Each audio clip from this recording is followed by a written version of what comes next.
وہ جب سو کے اٹھی تو اپنے آس پاس حسب معمول یوسف کو نہ پا کر وہ بے چین ہو اٹھی تھی۔ پورا روم خالی پڑا ہوا تھا۔ اس کی متلاشی نظریں یوسف کو ڈھونڈ رہی تھی۔ یوسف، یوسف کہاں ہو تم؟ یوسف! وہ گھبرائے انداز میں بولتی ہوئی باہر بھاگی تھی۔ یوسف! وہ سیڑھیوں سے ہی چلائی تھی، مگر ہمیشہ کی طرح اس کی چیخوں پر دوڑ کے آنے والا یوسف آج نہ جانے کہاں چھپا ہوا تھا۔ تبھی وہ عالم دیوانگی میں بھاگتی ہوئی سیڑھیوں سے نیچے پہنچی تھی۔ سامنے ہی ہال میں اماں، پاپا اور سارا بیٹھے کہوہ پی رہے تھے۔ سارا کی نظر جیسے ہی بابا پر پڑی تھی، وہ دوڑتے قدموں سے باپ کے پاس پہنچی تھی۔ بابا، بابا، میرا یوسف کہاں ہے؟ کہاں ہے یوسف؟ بتائے نا۔ وہ میری آواز سن کر بھی میرے پاس نہیں آ رہا۔ بتائے نا، کہاں ہے یوسف؟ وہ سرفراز صاحب کا بازو جھنجھوڑتے ہوئے آنکھوں سے آنسو نہ جانے کب بولی۔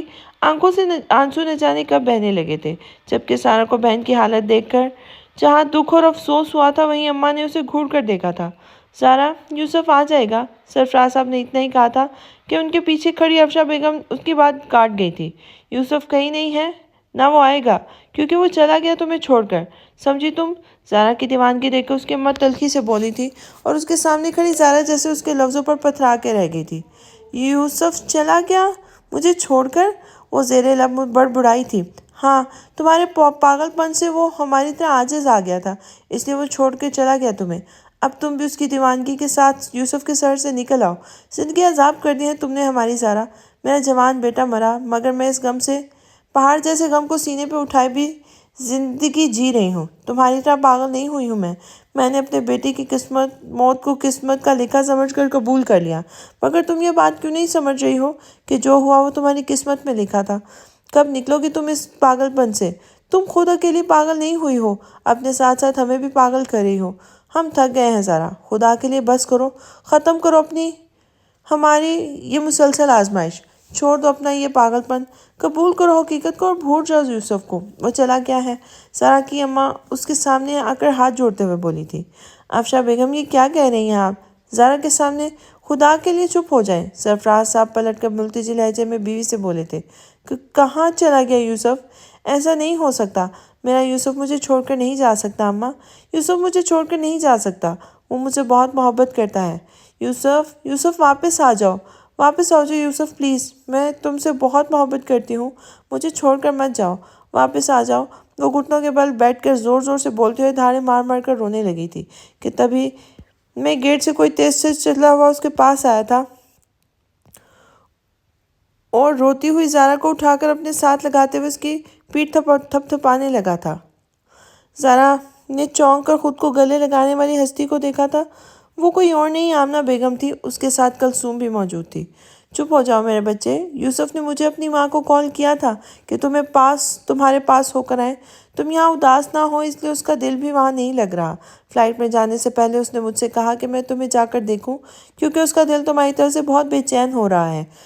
ضرور تم پریشان یا دکھی ہو، اور دیکھو اس کی بات ٹھیک نکلی، تم یہاں رو رہی ہو، مت رو زارا، یوسف جلدی واپس آ جائے گا، اس کے پیپر شروع ہو رہے ہیں، اس لیے اسے ارجنٹ جانا پڑا۔ آمنہ بیگم نے زارا کے بالوں میں ہاتھ پھیرتے ہوئے شفقت سے کہا تھا۔ یوسف امریکہ گیا ہے آنٹی؟ زارا نے آمنہ بیگم کی طرف آنسو بھری آنکھوں سے دیکھتے ہوئے کہا تھا۔ ہاں بیٹا، یوسف امریکہ گیا ہے۔ یہ جواب آمنہ بیگم کے بجائے کلثوم نے دیا تھا، اور زارا جو یوسف کے لیے اتنی دیر سے رو رہی تھی، اچانک سے انہیں پھٹی پھٹی آنکھوں سے دیکھنے لگی تھی۔ یعنی اماں ٹھیک کہہ رہی تھی، یوسف میرے پاگل پن سے پریشان ہو کر مجھے اکیلا چھوڑ گیا؟ اس کے دماغ میں بس یہی بات گردش کرتی جا رہی تھی۔ تبھی وہ خاموش نظروں سے سب کو تکتے ہوئے اپنے آنسو صاف کرنے لگی تھی۔ کلثوم اور آمنہ بیگم نے حیرت سے اس کا نارمل انداز دیکھا اور بے اختیار شکر کی سانس لی تھی۔ اسی دوران سرفراز صاحب اور اس کی بیگم سمیت سارا خاموش تماشائی بنے کھڑے تھے۔ بھائی صاحب، میں آپ سے اجازت لینے آئی تھی کہ کیا میں کچھ دن کے لیے زارا کو اپنے ساتھ لے جاؤں؟ وہاں یہ تھوڑی بہل جائے گی۔ میں اپنا مدرسہ چلاتی ہوں، جہاں روز صبح قرآن و درس کی کلاسز کے لیے بچیاں اور خواتین آتی ہیں۔ اس کے سوا بھی سارا دن مختلف مسائل کے لیے بچیوں اور عورتوں کو آنا جانا لگا رہتا ہے۔ مجھے امید ہے زارا بھی ان سب سے مل کر کافی حد تک سنبھل جائے گی، ورنہ یہاں اکیلے کمرے میں پڑے پڑے یہ مزید تنہائی کا شکار ہو جائے گی۔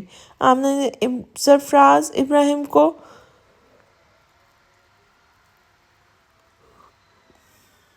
پر امید نظروں سے دیکھتے ہوئے پوچھا، جنہوں نے اس بات میں سر ہلاتے ہوئے جیسے انہیں اجازت دے دی تھی۔ میری اجازت کی کیا ضرورت ہے آمنہ؟ آپ میرے لیے میری چھوٹی بہن تنزیلہ کی جیسی ہیں۔ اس حساب سے زارا آپ کی بہو ہونے کے ساتھ ساتھ بھتیجی بھی ہے۔ آپ اس پہ پورا حق رکھتی ہیں۔ اگر یہ جانے کو راضی ہے تو مجھے کوئی اعتراض نہیں۔ سرفراز صاحب نے خوش دلی سے کہا تھا اور کلثوم اور آمنہ بیگم خاموش کھڑے زارا کی طرف پلٹ گئی تھی۔ زارا بیٹا ہمارے ساتھ چلو گی؟ کلثوم نے زارا کو اپنے ساتھ لگاتے ہوئے پوچھا تھا۔ تبھی اس نے ڈرتی ہوئی نظر سامنے کھڑی اپنی ماں پر ڈالی جو اسے خاموشی سے دیکھ رہی تھی۔ اماں پاپا نے اجازت دی ہے۔ اگر آپ کی بھی اجازت ہو تو کیا میں چلی جاؤں آنٹی کے ساتھ؟ زارا کی بات پر وہاں کھڑا ہر فرد کو جیسے حیرت کا تیز جھٹکا لگا تھا۔ کسی کو بھی زارا سے اتنی سمجھداری بھری بات سننے کی امید نہیں تھی۔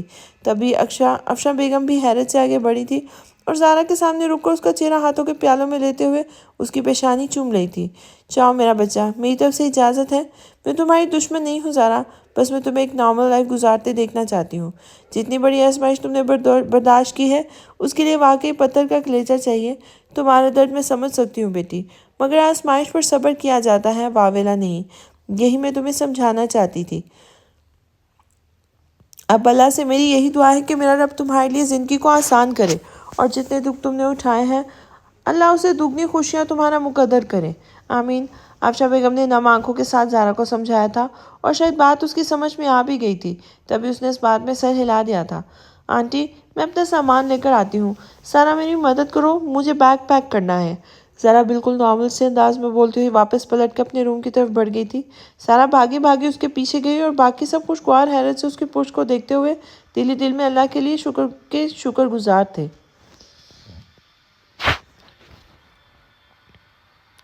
پوری 2 راتوں سے وہ کانٹوں پر لوٹ رہا تھا۔ 2 راتوں سے اس شرارتی پری کا چہرہ اس کی آنکھوں میں گھوم رہا تھا جس نے اسے ایک کبھی نہ بھرنے والا زخم دیا تھا۔ اب اس زخم سے اٹھتی درد کی ٹیسیں اسے کسی پل چین نہیں لینے دے رہی تھی۔ آج صبح بھی وہ جب نماز کے لیے اپنے بستر سے اٹھا تو سرخ چلتی آنکھوں اور درد سے پھٹتے سر کے ساتھ اس کے منہ سے کرا نکل گئی تھی۔ شکر تھا اس کے اٹھنے کے دوران محسف روم میں نہیں تھا، ورنہ پھر اس کے سامنے بھرم رکھنا دشوار ہو جاتا۔ تبھی وہ سر جھٹک اپنی طبیعت کو نظر انداز کرتے ہوئے وضو کرنے چلا گیا تھا۔ پھر تیزی سے وضو کر کے ٹوپی سر پر جما کر روم سے باہر نکلا تھا۔ باہر ہال میں محشم ان سب کے انتظار میں صوفے پہ بیٹھا تھا۔ السلام علیکم بھائی، مہوش بڑے بھائی کو سلام کرتا ہوا ان کے پاس جا بیٹھا تھا۔ وعلیکم السلام میری جان، کیا بات ہے؟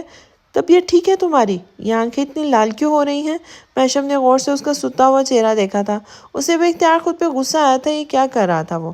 پری کا ساتھ دیتے ہوئے اپنے بھائی کے ساتھ زیادتی کر گیا تھا۔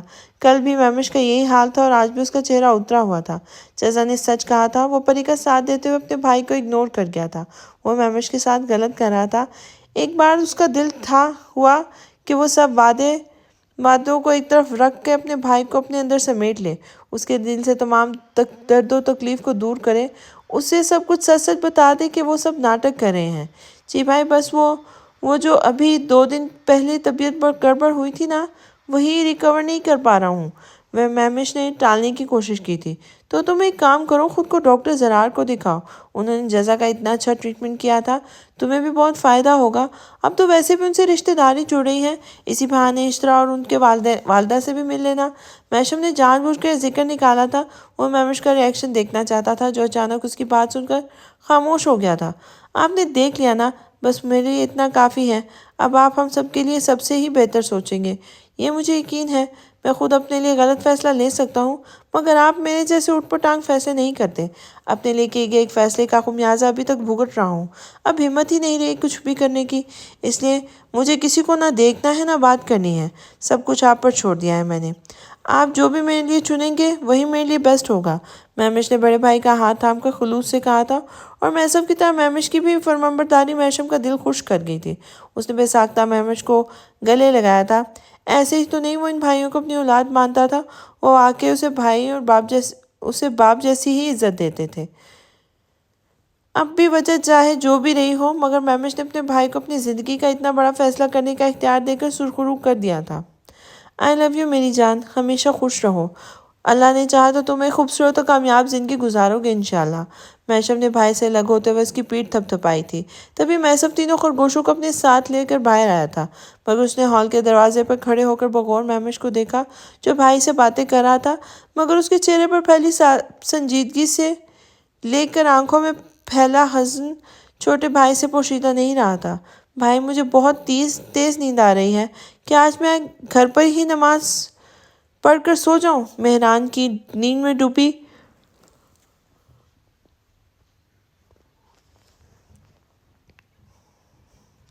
آواز پر وہ چونک کر ہوش میں آیا تھا اور میمر سمیت محشم نے بھی میسف کے پاس کھڑے نیند میں ڈوبے مہران کو دیکھا تھا۔ کوئی ضرورت نہیں ہے، مسجد چلو شرافت سے، ورنہ ابھی ٹھنڈا پانی ڈال کر صحیح نیند بھگا دوں گا تمہاری۔ آدھی رات تک فون میں گھسے رہو گے تو ایسے ہی نیند آئے گی۔ میسف نے مہران کی گردن پکڑتے ہوئے اسے باہری دروازے کی طرف دھکیلا تھا۔ سیفی آرام سے بیٹا، اس طرح سختی مت کیا کرو۔ مہران ادھر آؤ، چلو میرے ساتھ چلو۔ محشم میسف کو سرزنش کرتا ہوا مہران کو اپنے ساتھ لیے باہر دروازے کی طرف بڑھا تھا۔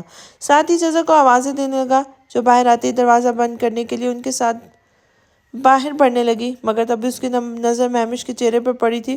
اس نے دوبارہ شکایتی نظروں سے شوہر کو دیکھا تھا، جبکہ محشم فوراً جزا سے نظر چراتا باہر نکل گیا تھا۔ مہمش بھائی آج ذرا لیٹ چلے جائیے گا انسٹیٹیوٹ، ہم نے منگنی کی شاپنگ پر جانا ہے، پری بھی آ رہی ہے اور انشا کو بھی ساتھ لے کر چلنا ہے۔ میسف بھائی بھی ساتھ چل رہے ہیں، آپ بھی ساتھ چلیے گا، جزا دروازہ بند کرنے سے پہلے بولی تھی۔ سوری بھابھی، مجھے سب پسند نہیں، نہ ہی خواتین کی شاپنگ کا کوئی تجربہ ہے، آپ خود چلی جائیے گا، میں نہیں جا سکوں گا۔ مہمش تیزی سے بولتا ہوا باہر بڑھ گیا تھا اور جزا باہر نکلتے شوہر کے سامنے جا کھڑی ہوئی تھی۔ ساتھ ہی اس نے پھر سے محشم کو گھور کر دیکھا تھا۔ مہمش جب تک مین گیٹ پار کر گیا تھا جبکہ محشم باقی بھائیوں کا انتظار کر رہا تھا۔ دے لے سب اور سرپرائز، بیڑا غرق کر کے رکھ دیا اچھے خاصے موقع پر بیچارے مہمش بھائی کی خوشی کا۔ بے شرم پڑی اور اس کے ساتھیوں نے۔ جزا اب بھی شوہر سے سخت خفا تھی۔ تبھی دونوں خرگوش اور میسف بھی باہر آنے لگے تھے۔ کیا جرم کر دیا میرے بھائی نے؟ کیوں انہیں صبح صبح اپنی ان بڑی بڑی آنکھوں سے ڈرا رہی ہیں؟ مہمر سینے پہ ہاتھ باندھے خطرناک تیوروں سے محشم کو گھورتی جزا کو دیکھ کے بولا تھا۔ تم تو چپ ہی رہو، نہ تم خود اتنے شریف ہو نہ تمہارے یہ بھائی، اگر یہ شرافت کا مظاہرہ کرتے تو یوں اس بدتمیز پری کا ساتھ نہ دیتے اپنے بھائی کے خلاف۔ اب کیا مجھے ٹکر ٹکر گھور رہے ہو؟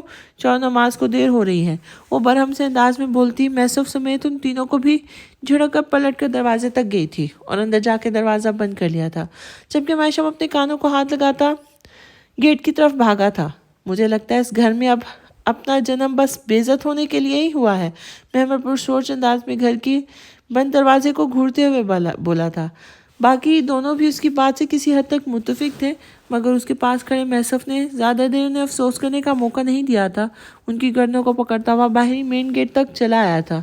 پھر نماز کے بعد واک سے واپس آتے ہی محشم تو جم میں گھس گیا اور باقی سب اپنی تیاریوں میں لگ گئے تھے۔ میسف جزا کے ساتھ شاپنگ پر جا رہا تھا، جبکہ تینوں خرگوشوں کو تیار ہو کر محشم کے ساتھ کالج کے لیے روانہ ہونا تھا۔ جلدی کرتے کرتے بھی محشم سمیت تینوں خرگوشوں کو ناشتہ لینے کے بعد جزا نے مہمش کو بھی بھاگم بھاگ ناشتہ کروانے کے بعد دن کے ٹفن کے لیے روک لیا تھا۔ حالانکہ مہمش نے منع بھی کیا تھا، مگر وہ جزا ہی کیا جو کسی کی بات بھی مان لے۔ اس نے تینوں خرگوشوں اور شوہر کو رخصت کرنے کے بعد اسپیڈ سے مہمش کے لیے لنچ بنا کر ٹفن پیک کر دیا تھا۔ اسی وقت باہر کسی نے بیل بجائی تھی، تبھی جزا میسم اور محشم کے ساتھ باہر بھاگی تھی۔ سامنے انگوری کلر کے اسٹائلش سے پونچوں اور بلیو جینز پہ کھلے لمبے بالوں اور وائٹ شوز پہنے کھڑی وہ پری ہی تھی، اپنے مخصوص خوشبو میں بسی وہ اس وقت بہت فریش لگ رہی تھی۔ مہمش جو اس وقت پری کو ایکسپیکٹ نہیں کر رہا تھا، یوں اسے اچانک دیکھ کر ساکت رہ گیا تھا۔ پری کے گرے آنکھوں سے نکلتی خوبصورت چمک اور لبوں سے پھوٹتی مسکراہٹ اس کی بے تحاشا خوشی کی گواہ تھی۔ مہمش کو اس کی یہ خوشی ایک آنکھ نہیں بھائی تھی۔ تبھی اس نے پری کو خونہ شام نظروں سے تکتے ہوئے اپنے پیروں کے پاس رکھے اس لیمپ کو دیکھا تھا جو میسر نے گھر کی سجاوٹ کے وقت سیڑھیوں پر سجائے تھے۔ مہمش نے گھر کے برساتی نگاہوں سے ان لیمپس کو گھورا تھا اور ایک زوردار کک سے انہیں دور اچھالا تھا۔ لیمپ زوردار آواز میں جا کر سامنے لان کی دیوار سے ٹکرائے تھے اور چھن کی آواز کے ساتھ زمین بوس ہو گئے تھے۔ پری جیسا اور میسف نے گھبرا کر اپنی آنکھیں بند کر لی تھی، مگر مہمش سب کچھ اگنور کرتا جارحانہ انداز میں باہر کی طرف بڑھ گیا تھا، جبکہ پیچھے روحان سے انداز میں کھڑی پری کو میسف اور جزا نے تعصب سے دیکھا تھا۔ یقیناً پری کی خیریت مستقبل میں خاصی مشکوک ہونے والی تھی۔ جلدی جلدی جھاڑو لگاؤ یار، نماز کا وقت نکل رہا ہے، ابھی اور زیادہ تاخیر کی تو نماز قضا کی صورت بلا وجہ جھاڑ تو پڑے گی ہی، مگر اللہ بھی ناراض ہو جائے گا۔ وہ چاروں 9 عمر سے لڑکے تھے، جن میں سے ایک نے لڑکھڑاتی سردی میں ہی صبح فجر میں اپنے ساتھ ساتھ باقی سر پر کھڑے پولیس افسران کے کپڑے بھی دھوئے تھے۔ ان کے ساتھ ہی دوسرے نمبر والا لڑکا دھلے ہوئے کپڑے صحن میں بندھی رسی پر پھیلا رہا تھا، جبکہ ان کا تیسرا ساتھی بڑے سے صحن کی جلدی جھاڑو لگا رہا تھا، اور چھوٹا دوست کچن میں برتن دھو رہا تھا، اور ساتھ ہی اسے بھی اس بڑے سے گھر کی چھت بھی صاف کرنی تھی۔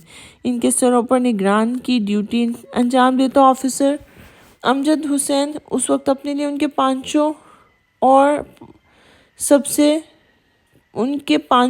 سے بگڑے ہوئے ساتھی سے کچن میں ناشتے کے ساتھ کافی بنوا رہا تھا۔ پچھلے 3 ہفتوں سے ان پانچوں کی ٹریننگ پیریڈ چل رہا تھا۔ انہیں کافی سارے پولیس والوں کے اندر ٹریننگ دی جا رہی تھی، جن کی ڈیوٹی کے اوقات الگ الگ مقرر تھے۔ 3 ہفتوں سے ان کی دینی، ذہنی، جسمانی اور اخلاقی تربیت کا کام زور و شور سے جاری و ساری تھا۔ جسمانی طور پر اگر ان 5 کے 5 مستنڈوں سے گدھوں کی طرح کام لیا جا رہا تھا، تو ان کی دینی اور ذہنی تربیت کے طور پر انہیں 5 وقت کی نماز پڑھائی جا رہی تھی، جس کے لیے خاص طور پر ایک مولوی کا بھی انتظام کر دیا گیا تھا۔ انہوں نے بچپن میں کبھی جب قرآن پڑھا تھا اور اب ان سے لگاتار روز سنا جا رہا تھا۔ ان کی اخلاقی تربیت کی ذمہ داریاں بھی مولوی صاحب نے بخوبی سنبھال لی تھی۔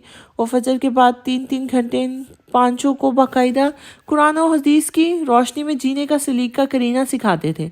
روزمرہ کی زندگی سے جڑے مسائل کے ساتھ سنت نبوی کو عمل میں لانے کی فضیلت، ان کے فوائد بتاتے تھے۔ ساتھ ہی انسانی زندگی سے جڑے مختلف رشتوں میں جیسے ماں باپ، بیوی، اولاد اور بزرگوں کے حقوق و فرائض پر بھی روشنی ڈالتے تھے۔ ان 3 ہفتوں سے ان کا یہی معمول چلا آ رہا تھا۔ محسوف کا مشورہ واقعی کارگر ثابت ہوا تھا۔ وہ سب پیشہ ور مجرم نہیں تھے جنہیں سدھارنے کے لیے ان پہ لاٹھی ڈنڈوں کی بارش کی جاتی۔ وہ اپنی روش سے بھٹکے ہوئے 9 عمر لڑکے تھے، جن کی قدم تربیت کی کمی اور ماں باپ کی لاپرواہی نے ڈگمگا کے رکھ دیے تھے۔ وہ سب برگر فیملیز کی وہ اپ ٹو ڈیٹ اولادیں تھیں جنہیں ضرورت سے زیادہ چھوٹ مل گئی تھی۔ آزادی اور پیسے کے بے دریغ استعمال نے انہیں اپنی منزل سے بھٹکا دیا تھا۔ میشم نے ان سب برائیوں کی وہی بنیادیں چھین لی تھی جن کی وجہ سے ان کے اندر کی انسانیت تیزی سے ختم ہو رہی تھی اور ان کے دلوں میں شیطانیت تیزی سے فروغ پا رہی تھی۔ وہ یہاں میشم کی اس قید میں رہ کر واقعی انسانیت سیکھ رہے تھے، ورنہ اس سے پہلے تو ان کی زندگی اندھیروں میں سفر کر رہی تھی۔ اس ذہنی تربیت جو اس کے ماں باپ کی ذمہ داری تھی، آج وہی انہیں میشم کے ذریعے سیکھنا نصیب ہوئی تھی، جس کے لیے وہ واقعی میشم کے شکر گزار تھے۔ ان کچھ دنوں میں ہی ان کے اندر پنپتی برائیاں اپنی موت آپ مرتی جا رہی تھیں۔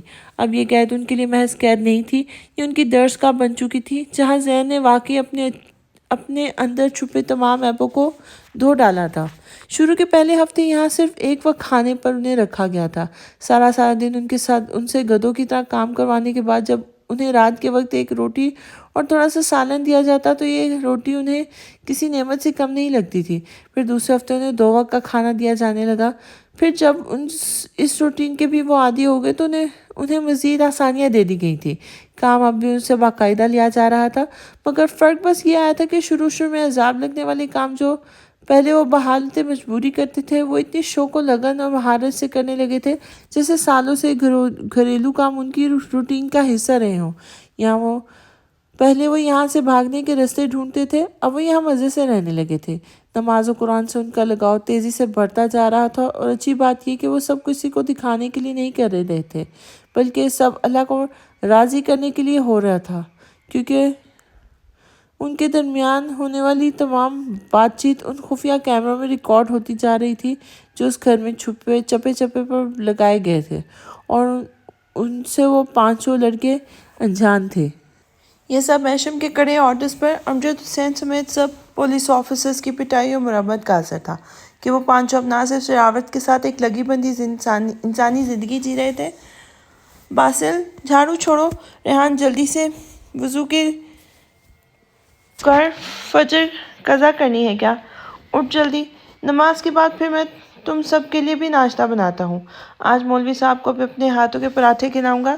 جلدی سے بولتے ہوئے باتھ روم میں گھستا یہ شخص کوئی اور نہیں، نائلہ بیگم اور فاتح ابراہیم کا لاڈلا سپوت زین العابدین تھا، جس کو میشم کی دی ہوئی اس کڑی مشقت بھری سزا نے دنوں میں اکثر بدل ڈالا تھا۔ اس کے ساتھ ساتھ اس کے باقی کے چاروں ساتھی بھی بالکل بدل چکے تھے۔ اب ان کی بات چیت کا موضوع لڑکیوں اور دوسری خرافات سے ہٹ گیا تھا۔ اب ان کی گفتگو نماز، قرآن اور دیگر مذہبی موضوعات پر ہوتی تھی۔ اب بھی وہ فجر کی نماز کے لیے مولوی صاحب کے آنے سے پہلے ہی باوضو ہو کر اس مخصوص کمرے کی طرف بڑھ گئے تھے جہاں ان کے لیے نماز کا انتظام کیا گیا تھا۔ پھر مولوی صاحب کی آمد کے ساتھ ہی وہ نماز پڑھنے کھڑے ہو گئے تھے۔ امجد حسین بھی نماز پڑھنے ان کے پیچھے ہی چلا گیا تھا۔ نماز کے بعد اسے گھر میں لگے خفیہ کیمروں کی وہ CCTV فوٹیج بھی میشم کو دینی تھی جس میں ان چاروں کے پورے ہفتے کی روٹین ریکارڈ تھی۔ وہ امریکہ پہنچ گیا تھا مگر فلائٹ کے دوران ایک بار بھی اس کا ذہن زارا کی یادوں سے غافل نہیں ہوا تھا۔ وہ جانتا تھا کہ زارا اس کے بنا ایک لمحے کے لیے بھی نہیں رہ سکے گی مگر پھر بھی وہ اسے چھوڑ آیا تھا۔ وہ بھی کیا کرتا، اب سب وہ زارا کے لیے ہی تو کر رہا تھا۔ زارا کی سوچوں میں گم اس نے ایئرپورٹ سے باہر نکلتے ہی کیب لی تھی اور وہ اپنے فلیٹ کی طرف چلا گیا تھا۔ یہ فلیٹ کو اس کے ڈیڈ نے اسے گفٹ کیا تھا مگر نہ جانے کیا سوچ کر اس نے یہ فلیٹ کچھ سال پہلے ہی ہنری کو بیچ دیا تھا اور فلیٹ سے ملنے والی رقم اس نے اپنی کلاس کی ایک ضرورت مند لڑکے کو اس کے باپ کی اوپن ہارٹ سرجری کے لیے دے دی تھی۔ یوں آفیشل پیپرز میں فلیٹ ہنری کے نام پر تھا، اس لیے شارلٹ اس فلیٹ کو رائن کی پراپرٹی مانتے ہوئے اس پر قبضہ نہیں کر سکا تھا۔ یہ بات اسے فون پہ ہنری بتا چکا تھا۔ فلیٹ ہنری کے نام ہونے کے باوجود ہنری نے کبھی اس فلیٹ پر حق ملکیت نہیں جتایا تھا بلکہ یہ فلیٹ یوسف کے ہی استعمال میں رہتا تھا۔ تبھی وہ بے جھجک فلیٹ پہ چلا آیا تھا۔ یہاں آتے اس نے فریش ہونے کے بعد سکون سے بیڈ پہ دراز ہوتے سب سے پہلی کال ہنری کو کی تھی۔ ساتھ ہی اس نے ہنری سے ہوٹل سے کھانا بھی پیک کروا کے لانے کو کہا تھا۔ اب اس کا بے چین و بے قرار دل اپنی جان بن چکی اس لڑکی کے لیے تڑپ رہا تھا جو اس کے دل میں دھڑکنوں کی طرح بستی تھی۔ وہ لڑکی کچھ دنوں میں یوسف کو اپنوں سے بھی زیادہ اپنا مان چکی تھی، جو یوسف کے بنا ایک لمحے کو بھی نہیں رہتی تھی۔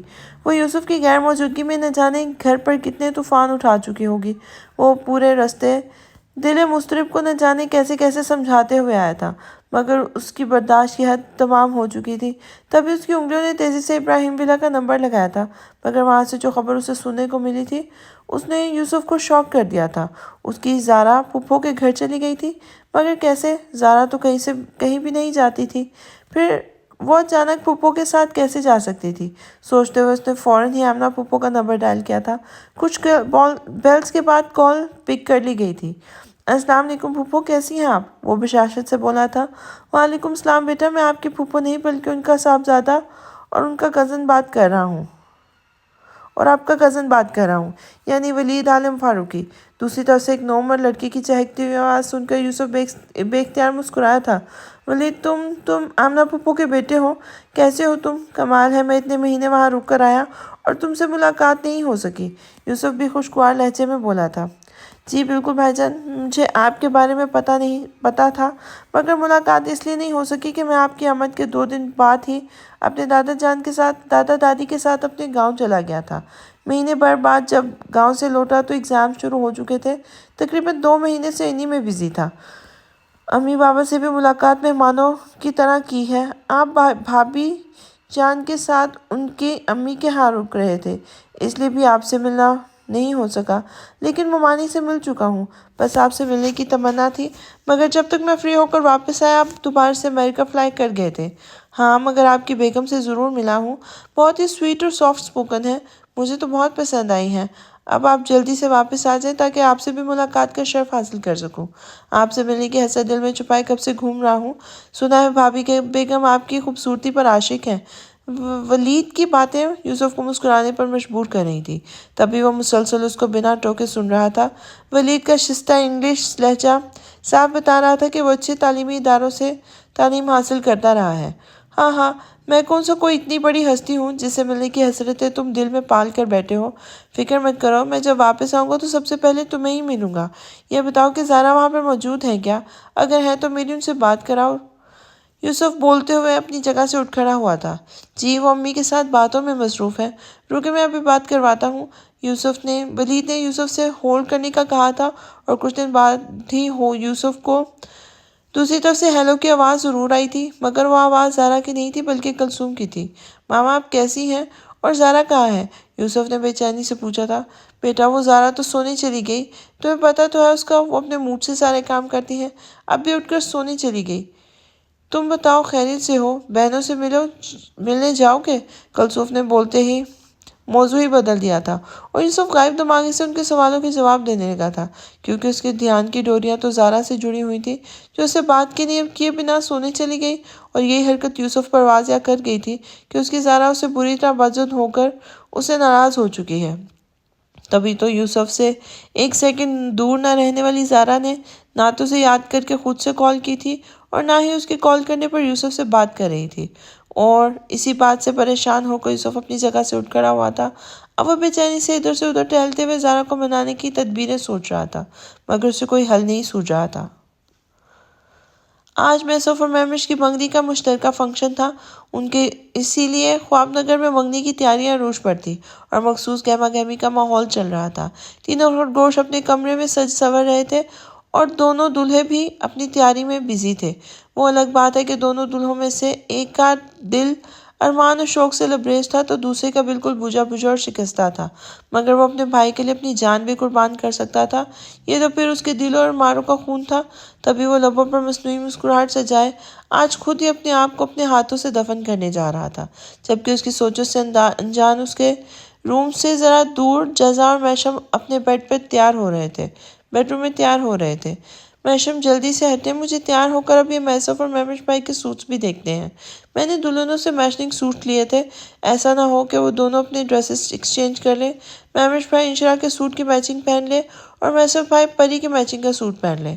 ایک تو ان دونوں کے ناپ بھی ایک جیسے ہیں، یہ الگ مصیبت ہے، اوپر سے میسف بھائی کی مہمش بھائی کو چڑھانے کی ضد کہ وہ پری کی میچنگ کا ہی سوٹ پہنیں گے، تاکہ جب مہمش بھائی کو سرپرائز ملے تو پری اور میسف بھائی کو دیکھ دیکھ کر جلتے گلستے رہیں۔ اب کوئی پوچھے کہ ایک ہفتے سے وہ بیچارے کم جلد بجھ کلس رہے ہیں، جو اب بھی جلانا کلسانا ضروری ہے۔ جزا نے آئینے کے سامنے تیار ہوتے میشم کو ایک سائڈ دھکیلا تھا، جو گرائے سوٹ میں اپنی تمام تر وجاہتوں کے ساتھ اتنا ہینڈسم لگ رہا تھا کہ جزا نے بے اختیار اس سے نظر چرا کر اور ساتھ ہی اسے ایک طرف کر کے بولتے ہوئے خود آئینے کے آگے کھڑے ہو گئی تھی۔ تبھی میشم نے اسے پیچھے سے اپنے باہوں کے حصار میں قید کر لیا تھا۔ آج اس نے بھی میشم سے میچنگ کرتا ہوا گرے اور پنک امتزاج کا بے حد خوبصورت دیدہ زیب سوٹ پہنا تھا۔ میشم نے ہاتھ بڑھا کر اس کے اسٹائلش سے جوڑے کی شکل میں بندھے خوبصورت بالوں کو کھول دیا تھا، جس پر اپنے ہونٹوں پر لپسٹک لگاتی جزا ساکٹ رہ گئی تھی۔ میشم یہ کیا کیا آپ نے؟ میری اتنی محنت سے باندھا جوڑا کھول دیا، اف کیا کروں اب میں؟ جزا نے صدمے سے پھٹتی آنکھوں سے آئینے میں نظر آتے میشم کے عکس کو دیکھا تھا اور پھر اپنے پشت کندھوں پر چہرے کے اطراف بکھرے بالوں کو دیکھا تھا۔ ہاں، کیونکہ مجھے بندھے ہوئے سے زیادہ کھلے اچھے لگتے ہیں، بس انہیں اوپر سے باندھ لیں اور پشت سے کھلا چھوڑ دیں۔ میشم نے پیچھے سے ہی جزا کے بال ایک طرف کرتے ہوئے اس کی گردن کو اپنے لبوں سے چھوا تھا، ساتھ ہی ہاتھ بڑھا کر سامنے ڈریسنگ روم پہ رکھا پرفیوم اٹھا کر جزا اور اپنے اوپر اپنے فیورٹ پرفیوم کا چھڑکاؤ کیا تھا، جس پر ساکت سے کھڑی جزا جلجلا کر اس کے بازو کے حصار سے آزاد ہوئی تھی۔ نہیں مانیں گے آپ، میں نے منع کیا تھا نا آپ کو، مجھے اتنی تیز خوشبو مت لگایا کریں۔ اب جائیں باہر اور جا کر تینوں خرگوشوں کو دیکھیں کیا کر رہے ہیں، مجھے سکون سے تیار ہونے دیں۔ جزا نے میشم کو آنکھیں دکھاتے ہوئے باہر بھیجا تھا، مگر میشم کی شرارتی نظریں ہنوز اس پر ٹکی ہوئی تھیں۔ آج وہ لگی اتنی حسین رہی تھی کہ میشم ایک منٹ کے لیے بھی اسے اپنی آنکھوں سے دور نہیں کرنا چاہتا تھا۔ تبھی جزا سے الگ ہو کر بھی اپنے سامنے کھڑا اسے ٹکٹکی باندھے دیکھ رہا تھا۔ میشم کی آنکھوں سے پھوٹتی مانی خیز چمک اور لبوں پر مچلتی شرارت مسکراہٹ سے جزا بوکھلائے جا رہی تھی۔ اس کے ہاتھوں نے بھی چلنے سے انکار کر دیا تھا۔ وہ لائنر کے بعد اب مسکارا لگا رہی تھی، مگر میشم کی خود پر جمی نظریں اسے نروس کیے جا رہی تھی۔ تبھی وہ مسکارا ایک طرف رکھ کے پوری کی پوری میشم کی طرف گھوم گئی تھی۔ لیں، اب اپنے کام سب چھوڑ کر مجھے دیکھیں، منگنی کرنے دولہے اکیلے پہنچ جائیں گے، آپ یہیں کھڑے مجھے نہارتے رہیں۔ جزا نے میشم کو لو دیتی آنکھوں سے دیکھتے ہوئے ناک چڑھا کر کہا تھا، اور میشم اس کی اس ادا پر قربان ہوتے ہوئے دوبارہ اسے بازوؤں میں سمیٹ چکا تھا۔ مسز جزا میشم ابراہیم، آپ آج اتنی حسین لگ رہی ہیں کہ میری نگاہیں آپ سے ہٹنے کو تیار ہی نہیں ہو رہی۔ دیکھیں، قصور میرا نہیں آپ کا ہے، اس خوبصورتی کا ہے جو مجھے اپنے سحر میں جکڑ رہی ہیں۔